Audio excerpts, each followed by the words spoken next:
Hello, everyone, and welcome back to the Francis Fogel Story Strategist podcast.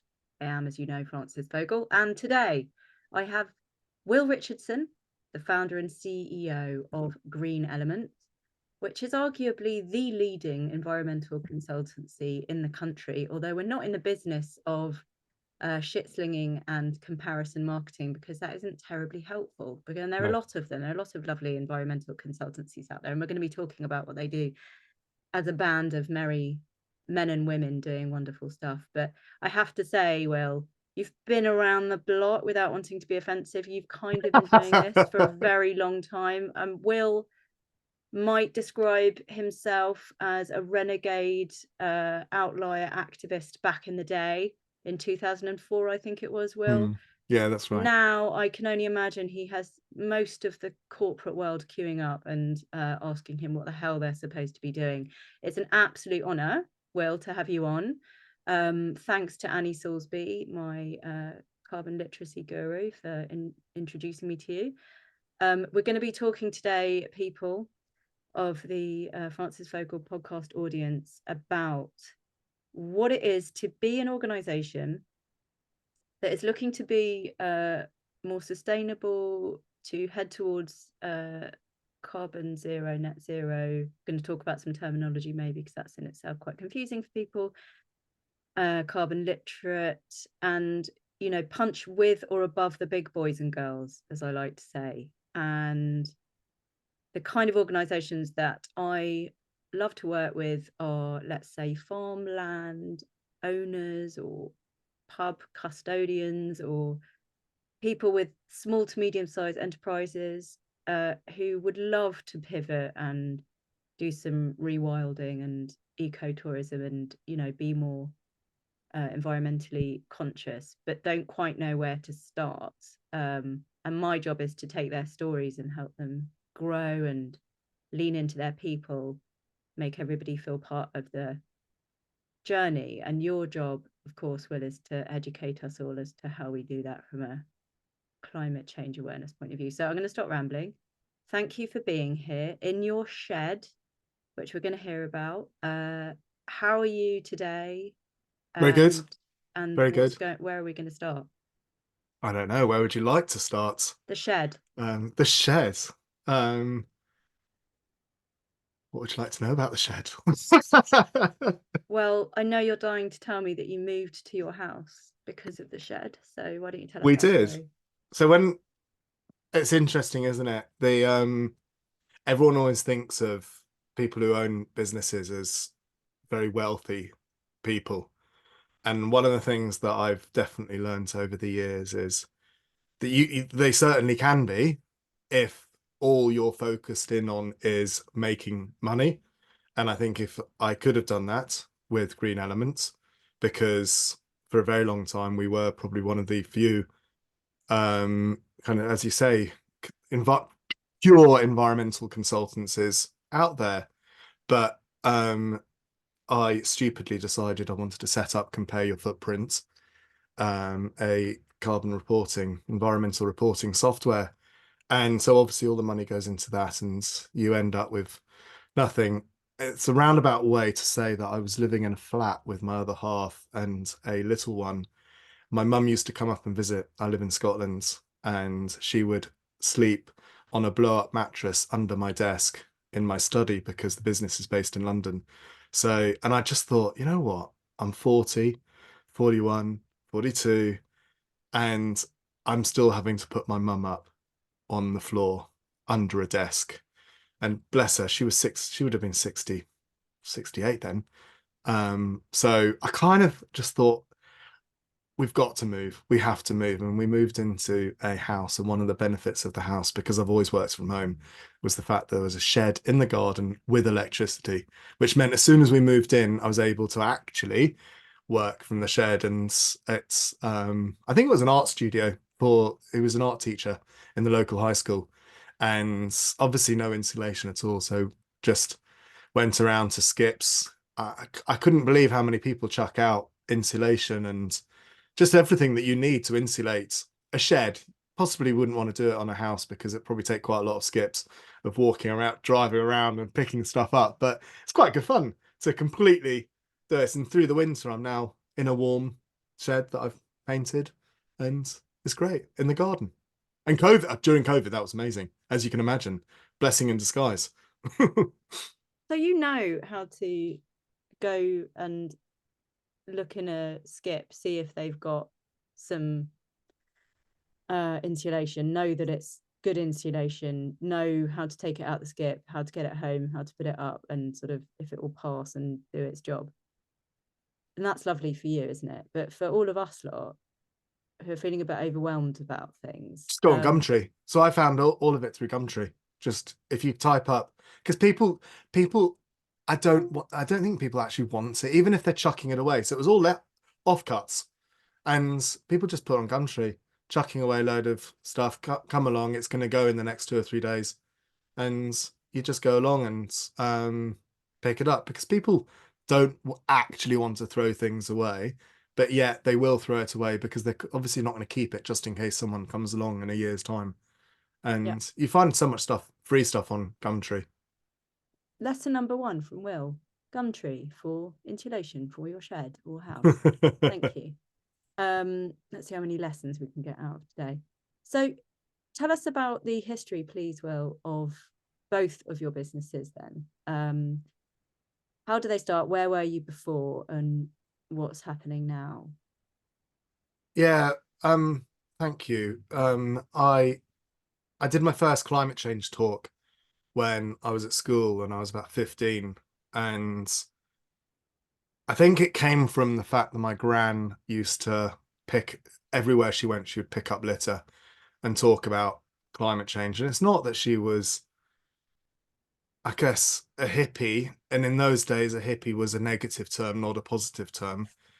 And it was just more, she just cared about the environment that she lived in and she wanted it to be clean. And growing up with that around us, we used to go and we had a caravan in Wales that was there was, I don't think the term was off grid then. It was just literally a caravan in a cow field. There was no water, running water. There was no electricity. There was nothing. It was just literally a caravan in a cow field on a farm on farmland. And we used to go there every summer and loved it. But over the years, we'd go to visits. It was in near Mahuncliffe, which is the Centre for Alternative Technology. It's based there. And we'd go.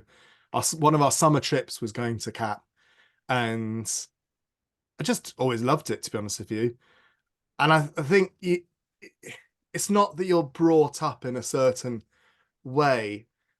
I was just listening to Caroline Lucas interview, and she was brought up in a Daily Mail reading environment, and look at where she went to. So I think there's some of it that's innate to yourself.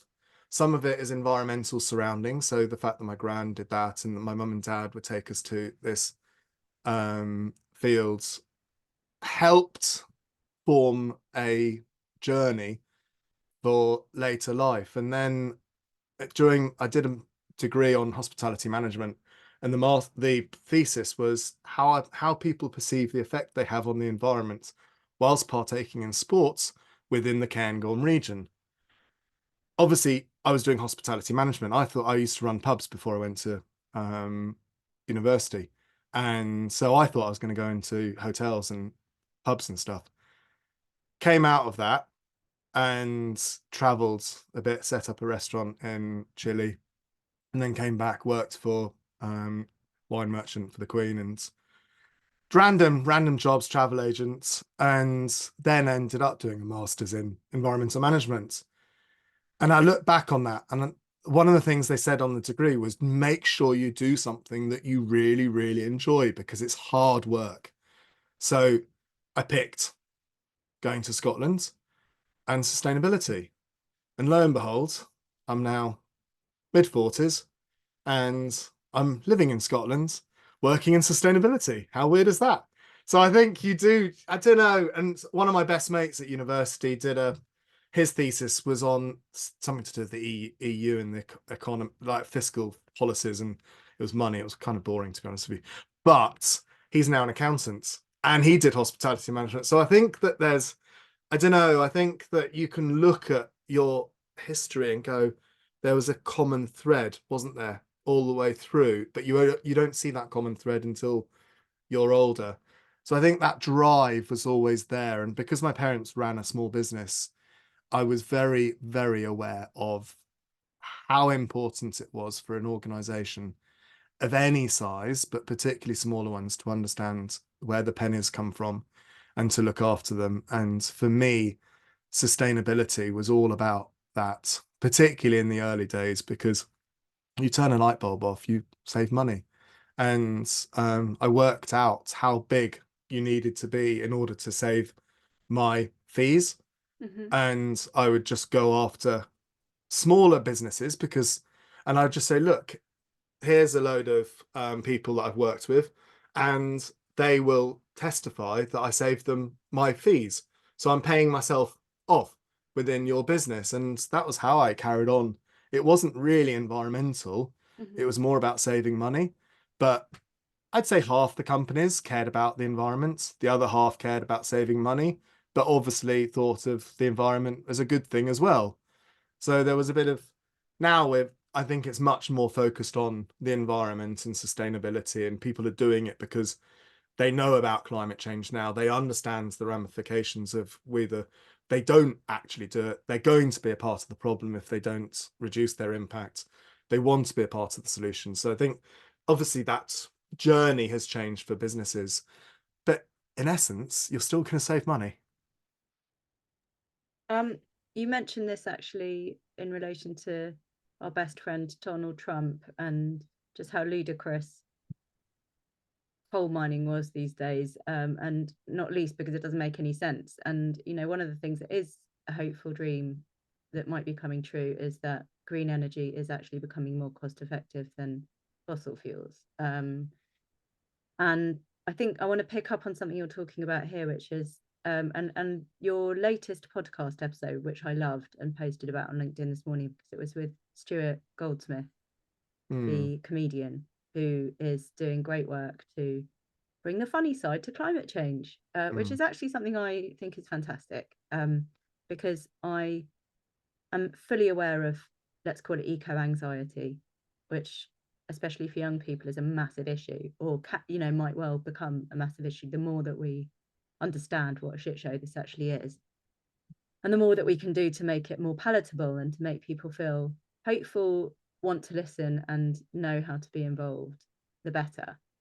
Um, so I want to there's a couple of strands here. I definitely want to talk about that with you when you finish telling us about the mm, history of the businesses, because this is, I think, about how we make all of this stuff more palatable, both for individuals but also for those smaller businesses that might be slipping through the net because they don't have enough money or time or understanding to do the right thing and are feeling squashed by new legislation, which is quite rightly happening, but means they might feel quite overwhelmed, anxious, and intimidated about what they're supposed to do about it, which you mm. can loop into, I suppose, when you tell us about the work that you do.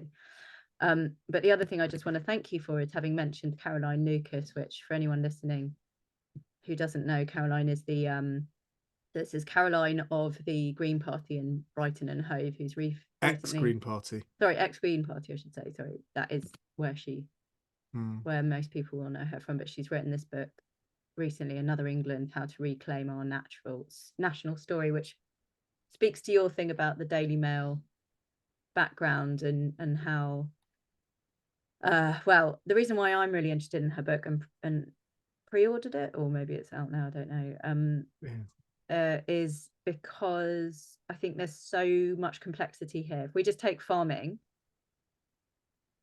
um, actually, my mum sent me an article from the Sustainable Foods Group from the chief exec, who's also the advisor to King Charles, who was trying to explain in an article recently in the Telegraph, um, the actually in Wales, the kind of debate amongst farmers, and I'm going to get this wrong and butcher it, but but this is the problem. It's incredibly complicated because some people are saying go vegan, some people are saying it's all the farmers' fault. The farmers are saying it's all the supermarkets' fault, but they're not actually saying that because they're scared of losing their contracts with the Mm, supermarkets. mm, Um, some of us think it's all about rewilding. Other people are kind of banging the farming drum. Like it's all happening right now, and I think we can say safely that the sort of dig for victory thing after the war didn't really take into account what would happen if you ripped up the entire countryside in favor of arable land. It's so easy to look back on that now and Mm. see that, but I think where we're at now is that no one quite knows what the best thing is. And when you Mm. start pointing a finger in the nicest possible way at David Attenborough and saying that he might not be doing the best service to sustainable food because he's talking about, and it's like, well, okay, something's here. We don't know what we're doing. And we're embarrassed and ashamed, possibly quite rightly so, being British, because we're not only responsible for colonialism, but the Industrial Revolution. And it Mm. wasn't Queen Victoria and Albert's fault. They were amazing, but they did inject all of the things into the Industrial Revolution, with the best will in the world and such enthusiasm. But, we are where we are, arguably because of Britain. And for me, with the story stuff, so much of this is how can we own that story and sort of tell it with honesty and authenticity, and say, where do we go now as Britain? So that's why I'm really excited about her book. Sorry, that was Mm. very rambly. No, I get it. And I tell you what, I think that we can't forget that back in 2011, we brought out the Climate Change Act. As we know, acts like that don't just come around in 6 months. It would have taken a good 2 or 3 years at the least for that to come into fruition. And that was a game changer around the world. New Zealand brought out legislation on the back of it, and other countries. So I think, I mean, one of our first pieces of legislation was back in the 1200s, and it was about burning coal from the River Thames, and it was banned because you could find coal on the banks of the River Thames, and they knew it was really, really, really smoky. And we've I could be really boring and talk about legislation all the way through, but actually we as a country in the UK are actually very good at that legislation and the environmental impact as well. So I totally get what you've just said about the Industrial Revolution, but equally I can very much slide it into, we've been really positive about thinking about sustainability all the way through the checkered history of the UK, particularly in modern times.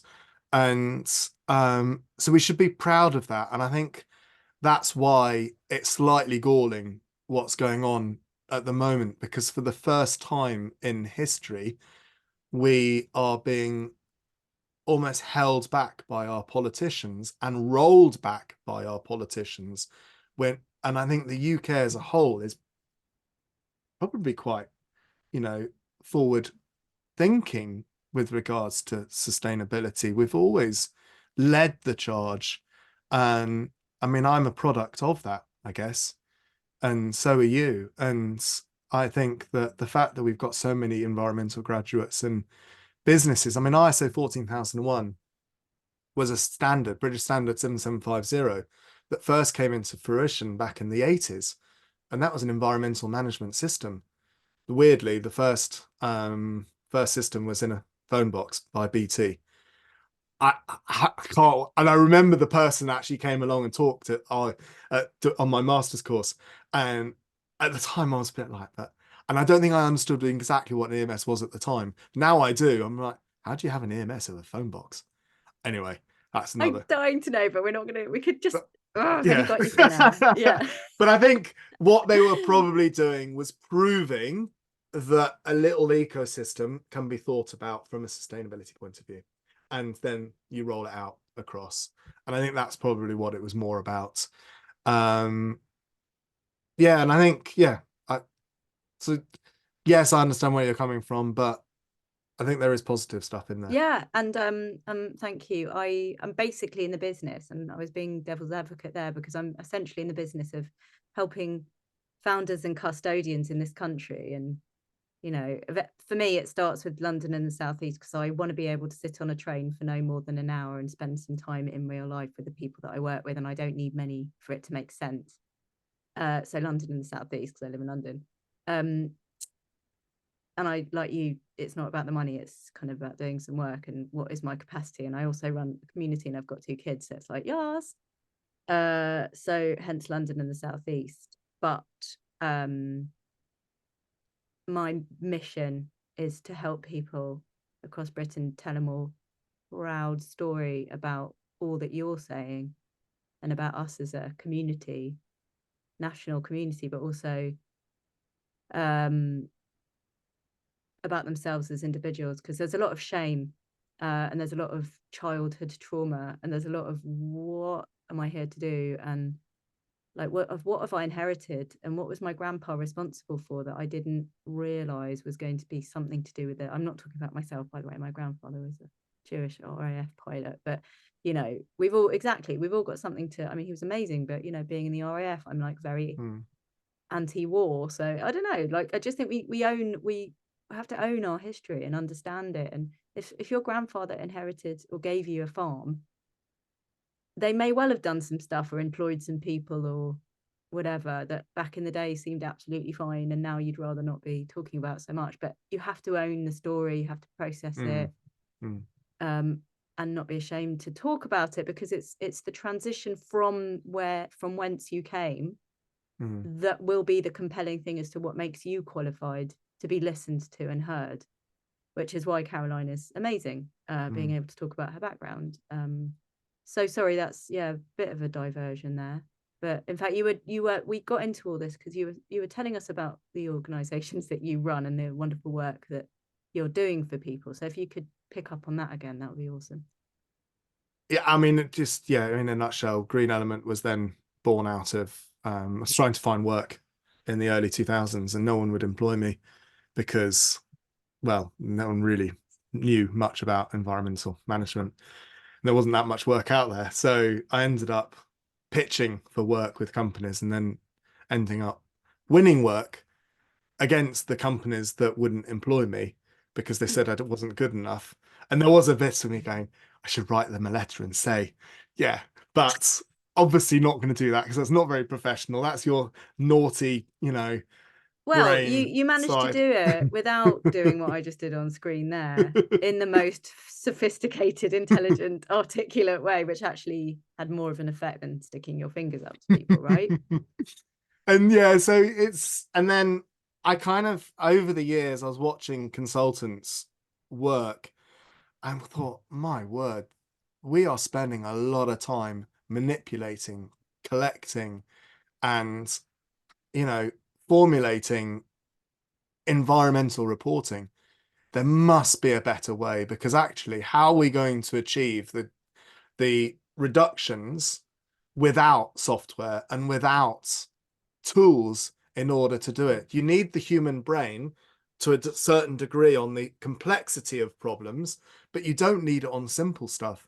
And so I said to Emma, what do you think about building a database for carbon um, reporting?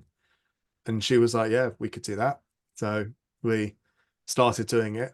Didn't quite understand the complexity of building a software and how long it would take and the amount of money that you need to do it.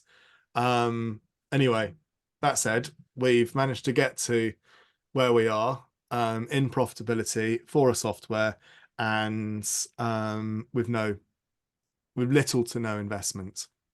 I've literally had £120,000 in all, and it's probably cost us a lot more than that. And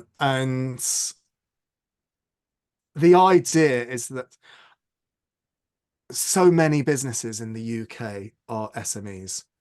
I mean, we are looking at what I think the last figure I looked at recently was 5.5 million plus SMEs in the UK. And if we really, really are truly trying to reduce our impact within organizations, then we should be tackling that. I think there were, over the large enterprises, there were something like 8,000 organizations. So put that in comparison, and if you're an SME, particularly on the smaller side, you don't have the money, you don't have the capacity, you don't have the people, you're literally living day by day. making sure that you've got enough money to feed your children, to house yourself or whatever. But it's not, people don't make loads of money out of running SMEs and small businesses. And you've got to be very careful with where that money goes. But actually, we also need, as environmental professionals, to help those organizations as much as possible. And I'm really proud with what's going on in the UK because you talked about there are lots of businesses. I mean, there's lots of toolkits out there Mhm. that are helping people. And Adam Basdock from Small 99, he's doing a Yeah. brilliant job for Do you know what a small SMEs. world is? Do you know how closely related I am to Adam Bastock? No, So I founded Better, Bolder, Braver 3 years ago, which is my other baby. yes. And Simon, my co-founder, with whom I gave birth to it, is one of Adam's oldest friends. And they ran Bullshit Busters, which was a podcast dedicated to tackling toxic marketing bullshit. And I started stalking Simon because I thought it was wonderful. Mm. They started stalking me because they thought what I was doing for coaches was wonderful. And that's how we got together. And Ah. actually now Simon, I'm not going to divulge too much because it's not my news to tell, but Simon and Adam are doing wonderful stuff on that side of things as well together, and we'll be moving forward. So it's a small world. We need to be mindful of that, I think, as well, because to your point on the, your recent podcast, or Stuart's, we are white middle class people over Mm. here, and we're doing this lovely podcast while there are Mm. some people who are climate refugees dying, Yeah. and it is a small world. We are trying to do amazing Mm. things. We should be proud. Can I just interject by making really clear to listeners the way that, for example, I and Will could work together, and others like Adam. So my job is to based on, I've aggregated 20 years worth of experience professionally in the world of communications. I've worked in government, in the private sector, in insurance, in fundraising consultancy, in the charity sector, third sector, mainly in corporate responsibility, not sustainability, I should say, and sponsorship and brand, but also on boards, in social enterprise, education and poverty relief things, as well as the arts. And so now none of it made any sense, by the way, Will, as it never does. And then you get to this point, and I love the term squiggly career, because then everything makes sense in retrospect, doesn't it? Mm. Yeah. So I was just, meandering through my life for 20 years. I look younger than I am. And yeah, I now offer a service which is, so rather than, to your point, Will, rather than small organizations going off in silo and paying marketing and sales and PR agencies. Oh, done there. Thanks, Sue. Marketing and sales and PR agencies separately, customer loyalty and UX teams separately, employee engagement, HR and L&D, learning and development teams separate, community engagement, sponsorship, philanthropy teams, spending loads of money on monthly retainers on all of those 4 people who are going off and doing their own little things and not working together and working in silo. I come in and I say, what is the story? Let's get that clear first. And then how does that story underpin those 4 strategies? Let's not pay 3 other people. Let's do it. If you can't do it all yourself, I've got people. And this is where the wills of this world come in. So it might be operational people. It might be that you don't know what you're doing with your environmental, your footprint. I don't know, but I'd call Will.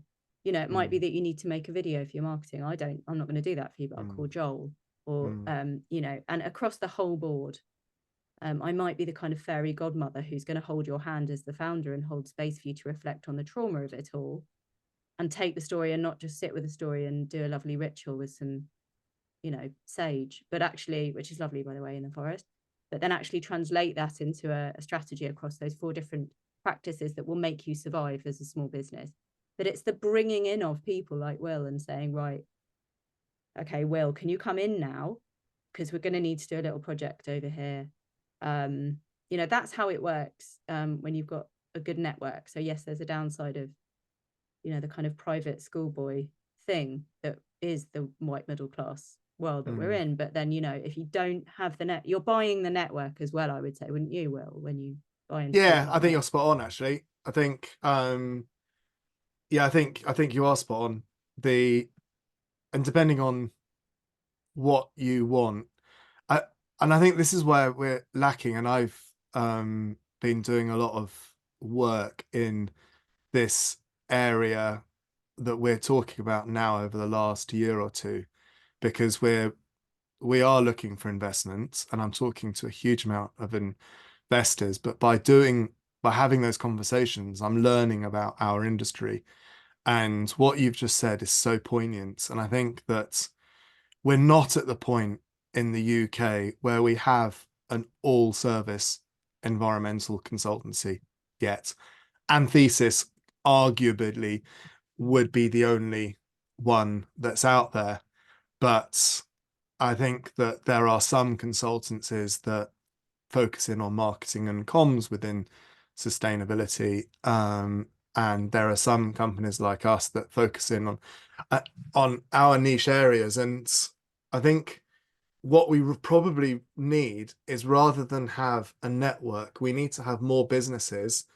That there are two things: there are more businesses that do everything but don't charge extortionate amounts of money for that.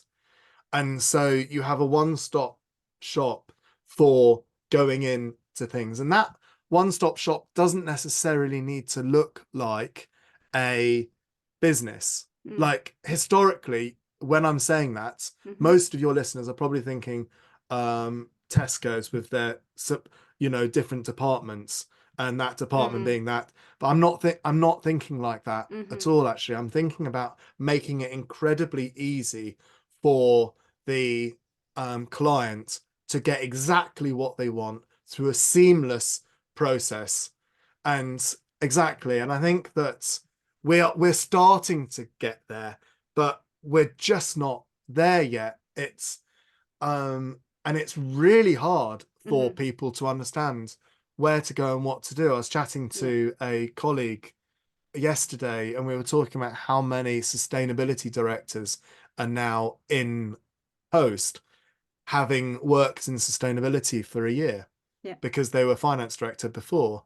So actually, no offense to those people, but I just had like the heaviness. Do you know what I mean? It's like their pain is really palatable.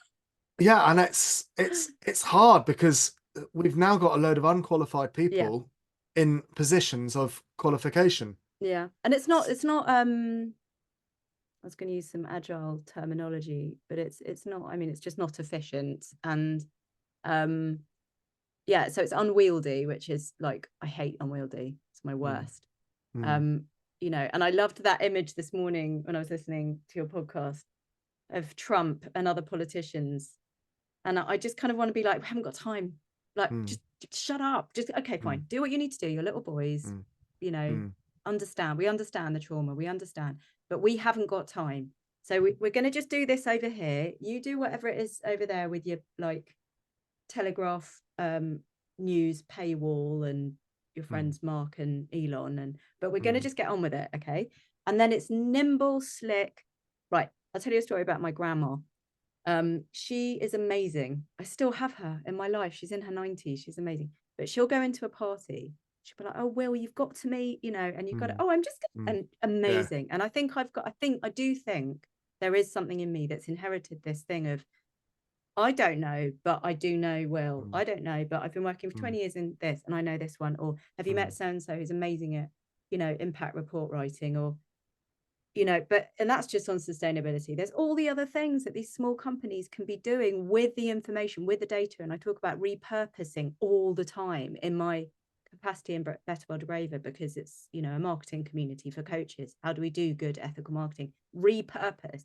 Don't think you've got to reinvent the wheel. In fact, nobody wants to hear it when you're vomiting endless amounts of new information at people. It's getting really clear on what your core thing is, saying it apparently 11 times for it to land, mm, um, and knowing sort of who you're meant to be talking to, what the story is, what the words are that are going to resonate with them, you being the guide, not the hero, and sort of how to translate that into all of the four key things that I think are what businesses, small, medium-sized enterprises need to do, and let those 7,000 big boys and girls and politicians, it's not their fault. This is one of my headlines. I've got two headlines, I think. One of them is it's not their fault.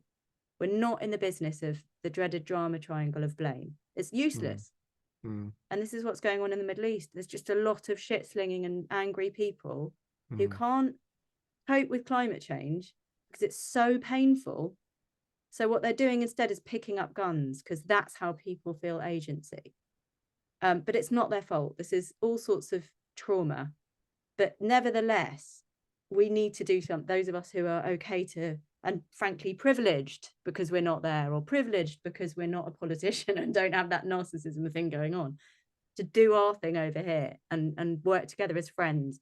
And that whole thing about comparison marketing, I'm not in the business of saying that you are. I shouldn't be saying Green Element is the leader, even though you've been around for a very long time, because as you're graciously and generously saying, there were many others doing wonderful things, right? But who do you go to? It's a minefield, isn't it? Yeah, it is. Yeah, it is. I mean, we work off word of mouth, and that's been the easiest way to build the business. But I mean, I often have conversations with people, and they ask me what what we do, and they go, "Oh yeah, we want to have," and I'm like, actually, yes, we could do most of what you want, but I really would go and use this company or use that company or go and speak to those people, because I think that will serve you much better. Because for me, it's about getting as many organizations to reduce that impact. And it's not about trying to gather as many clients as possible, because we need to be working all together as an ecosystem. And I actually think fundamentally we do in the UK. I have rarely come across people that have a big enough ego to say that they are the best, which I think is brilliant. And I think it's really cool because, and I've noticed that within, as much as people talk about the B Corp world and I don't want to go into that. I mean, we became a B Corp back in 2000, kind of 15, but it was actually January 16 that was official. But and if you listen to Will's first, it's very sweet actually. I shouldn't say it's sweet, it's very patronizing, but if you listen to Will's first podcast episode, if you are following the B Corp journey, let's say, and we're talking oh crumbs, I'm actually going to go back and listen to it now. Yeah. So we're Wednesday the 20th of March 2024, people, and Will's first podcast, I'm going to say, was 6 years ago, possibly. It's 2017, I think. Okay, so like 7 years ago. Summer 2017, yeah. So for anyone's following B Corp, and this isn't the episode where we're going to talk about the B Corp situation. It's we need to support B Corp in what they're trying to achieve with looking at their standards and assessment. But it's really interesting because if you go back to Will's first podcast episode, it's where you do talk about B Corp as if nobody quite knows what they are, which is really fascinating because 7 years later. They didn't. And I think, but it's what I got personally from it wasn't like, no one really knew who they were and what they were doing. And it was so funny. They used to email you almost weekly, and all the B Corps would be like, oh, for heaven's sake, we'd fill in the form and go, no clients know about you. No, we're not winning work because of you. No, we're spending money because of you. Yes, but what they gave us was structure, but what they really gave us was community as well. And it was that community that we really can't dismiss that they have brought, because I've met so many fantastic people through that world. James Parry, I hope you're listening to this. I'm going to tag you in my LinkedIn post to mention this, because yes, what you're saying, yeah. And I think that's really important. And I think that long may that continue, because it's everyone then, that you've got someone to talk to about what it is. And if you're a true purpose-driven business, B Corp or not, you will open your ears up to anyone that wants help and anyone that wants advice. And I think that's really important. And I think if you want to test whether a company is truly purpose driven, reach out to the founder and ask for help.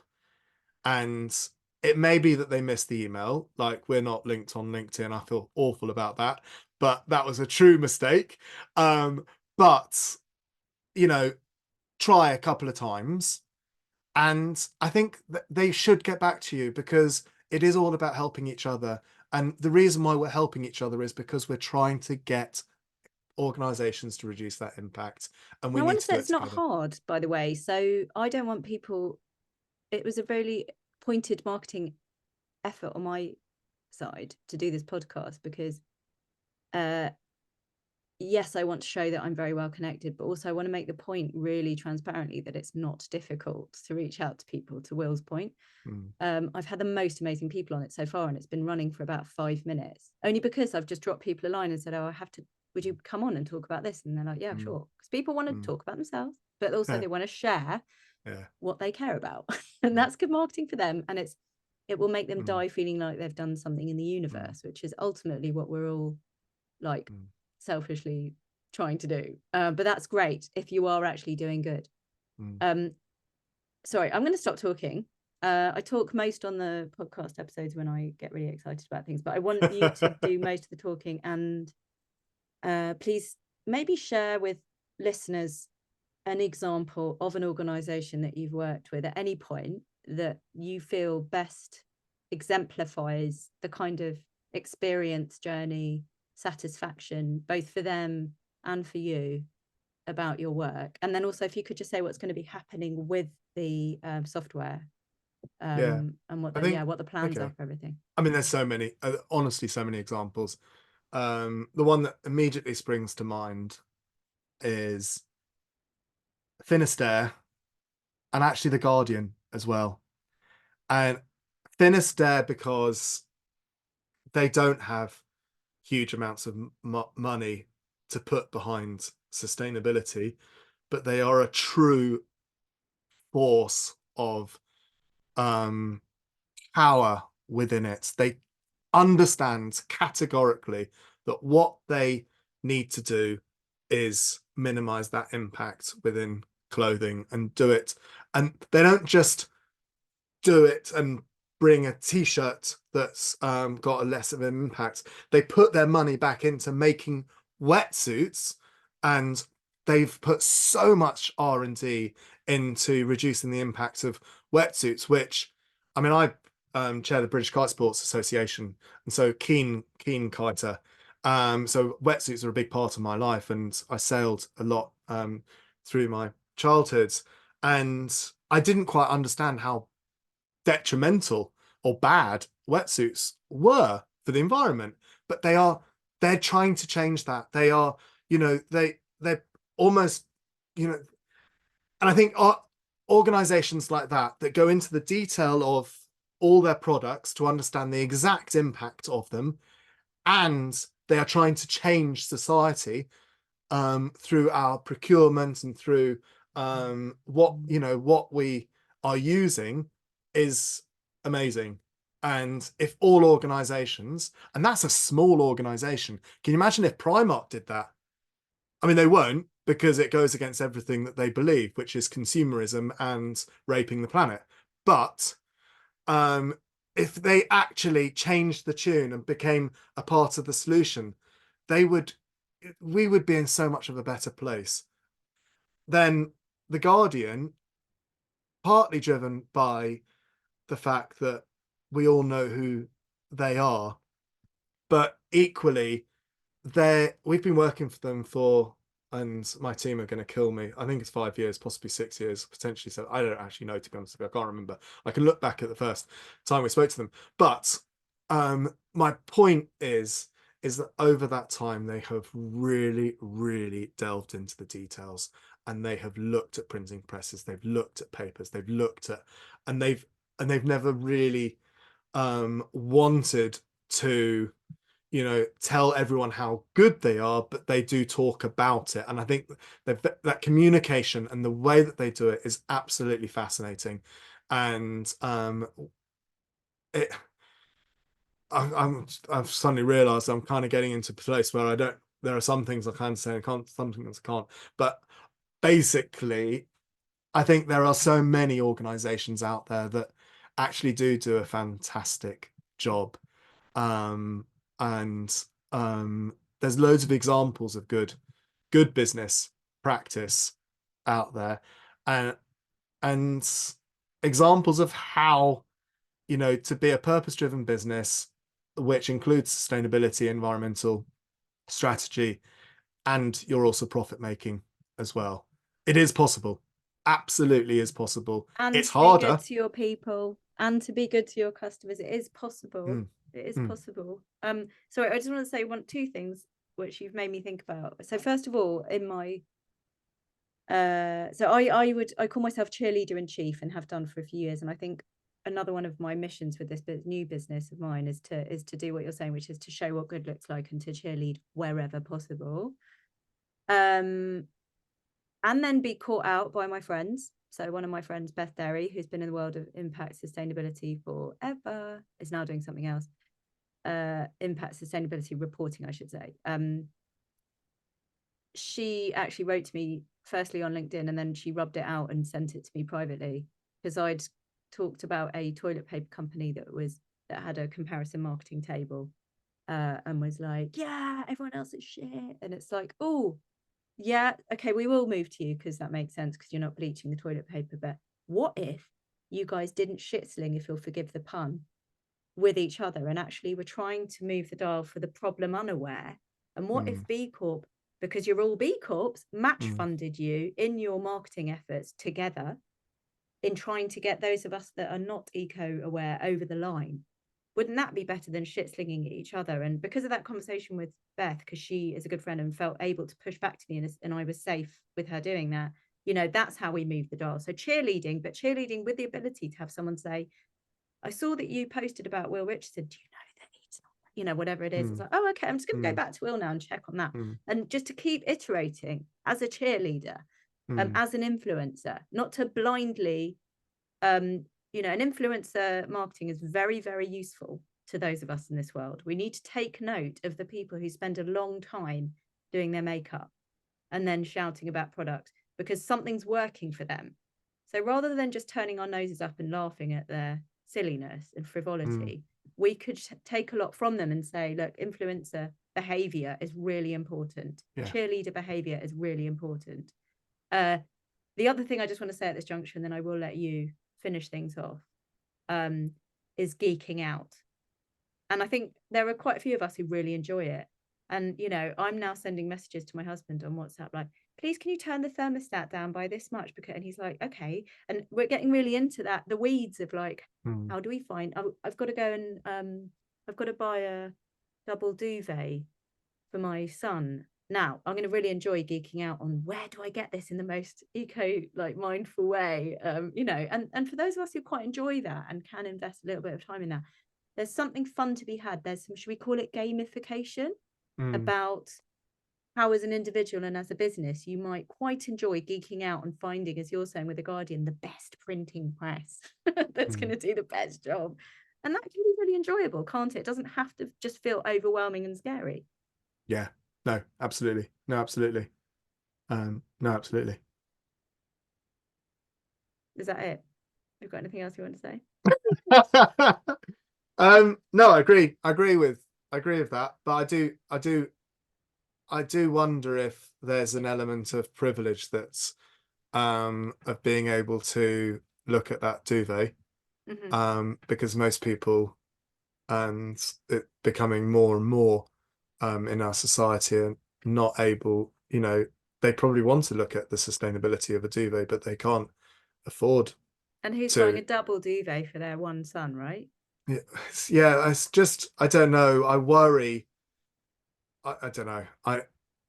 It's a constant worry and a constant just thoughts of, it's all very well that this,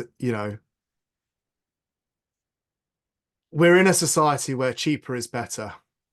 Um, I think I remember giving an example of someone buying a pair of shoes that were 10 quid, and they buy a pair of shoes once a year because they always run out. But then you've got this rather wealthy person that comes in and buys a pair of shoes for 95 quid. They last for 20 years, but they're able to, that's much more environmental, but they can afford the upfront cost of it. And in the long run, they make more money as well. So that person that's bought their shoes for 10 quid over 20 years has spent 200 quid, whereas the other person spent 95. And I I guess think you're my, talking about health and safety, because I think what's changed since the days of sewing, darning your socks and buying something that's going to last for 50 years is health and safety. And it's really interesting because my husband has been trying to get rid of 2 car seats. There's nothing wrong with them, thank God, or whoever is up there. So I don't believe in God, sorry. We haven't had any car accidents, but there is health and safety that says you shouldn't really have a second-hand car seat. And he literally can't find anywhere that will take these car seats. And we're trying to. I put it on Gumtree. I've got rid of ours. I know, but then, like I say, there's these things that say you shouldn't. For me, it's should you buy duvets? Could you go on Gumtree for a Mm, duvet? yeah, Is that okay? It's a sleepy thing. And my yeah, son's got allergies and eczema, so yeah, I don't know. yeah. No, do you know what? I'm going to go to. No, I'm with you. Um, I'm totally with you. it's Totally really with you. hard to know. And then with businesses, probably for you, sorry, we can loop this back to the shed in a really beautiful way, because that's a lovely story, isn't it? When you loop things back in a podcast and say, um, back to the skip, we don't know what's going to pass health and safety when we look in that skip and get Mm, the insulation out. And we're scared, because gone are the days of the Victorian era where you would just have something for life, or not, maybe mm, before that. Um, mm, and now we all just throw away car seats, get new duvets, and wouldn't dream yeah. of going to a skip because we don't know if we'll pass the household or business building insurance health and safety law. And then when the house burns Yeah. down, they say, wow, you picked your insulation Mm, out a skip. yeah. Sorry, everybody who's from wherever that accent was from. Yeah. No, I get it. No, no, I get it. I remember when I first started doing what I was doing, I was measuring people's organizations' waste, and I weirdly they never really questioned the fact I was literally in their waste bins, and I'd pull out all of their waste every single day from the day before, and I was going through it, measuring it all, and I remember someone saying, "Are you not worried that you'd find a needle in there?" And I was like, well, it's kind of my fault. It's my choice to be here, isn't it? Were you wearing And gloves? to be honest, with you, I probably wasn't knowing me. Um, but the reason why I was doing it was I wanted to find out how much toilet paper they were chucking away, how much paper they were getting rid of, what food waste, what was the coffee granules they were, and I basically built a picture of all these businesses, and I did stop it after about 2 years because I've got to say I'd spend a week going through because I also knew that you couldn't do it on one day. You had to do it over a week Mm-hmm. because Mondays were going to be different to Fridays. Mm-hmm. And yeah, I actually did stop because that was actually quite hard work. And I didn't know how much impact that was having. And in hindsight, the impact it was having was the passion that I was driving on the project. So therefore, the companies were getting behind me, Mm-hmm. not because of the data that I was producing, but the fact I was jumping in a bin. Can I ask you a favor? Can you please, not just because I want you to refer business to me, of course, but can you put in your, if you don't already, can you put story as being one of the impact reporting things that you think people should be, or maybe build it into their app, because uh, you may well have had absolutely no impact in your world by having Mm, gone through the bins, but the impact of the story of you going through the bins is mm, massive. So I think people forget that the anecdotal quality and impact of knowing that you've gone through the bins of someone's business for a week, and that if you were sitting with your grandma in that caravan and she was saying, I can't believe that you have ended up doing what you're doing that you could kind of trace it back to me in this caravan. And what that means for you now is that you're going through bins. Like, is that what you would like? You know, and people imagining those stories makes it memorable, makes people want to work with you because they trust you. You've got, as we call it, empathy, authority, and story. And I think my gripe is that people do not understand how impactful story is, and it's a missed line in the impact reporting. And that's my mission, is to say it is not, it's really important. Please don't discount it. Yeah, yeah. I hadn't thought about it for ages. I don't miss it. Although I actually do think that I don't think any of our graduates, no offense, or any graduates, full stop, would do that. That's a whole other podcast about generation, what's it called? Not privilege. Entitled. We can do that another day. Yeah, and it I'm worries not me saying they because should. I'm it's not saying so they should be going through bins, but it's well, an actually, I interesting don't think it's a conversation. bad thing to go through bins because I learned a huge. There were two things I learned on that. Was A, what that waste actually looked like. Oh, rubbish! My next meeting's starting. Okay. And then also it's the people I met. So the guy who used to drive the CEOs around and the chauffeur that was still there, and I'd end up chatting to him and he'd tell me about all the old guard in the advertising world and what they got up to and stuff and the stories, everything that you read about or learnt about through media and films and stuff. He was telling me firsthand, oh yeah, this happened, that happened. So interesting, so brilliant, so interesting. And that gives context to the businesses you're working in as well. It goes back to your story, I guess. And Absolutely. Yeah. it is important. This has been important. Thank you, Will. Should we do it again sometime? Yeah, brilliant. Yeah, whenever suits you. Thanks everyone for listening. You can find Will Richardson by Googling Will Richardson. Or should I actually suggest instead that you Ecosia, Will Richardson, and Green Element, and you should find Will. Great. Yeah, in the usual places. Thanks, Will. It's been wonderful having you. An honor. Thank you. Thanks so much for having me. Take care. Love Me your too. listens. Bye bye.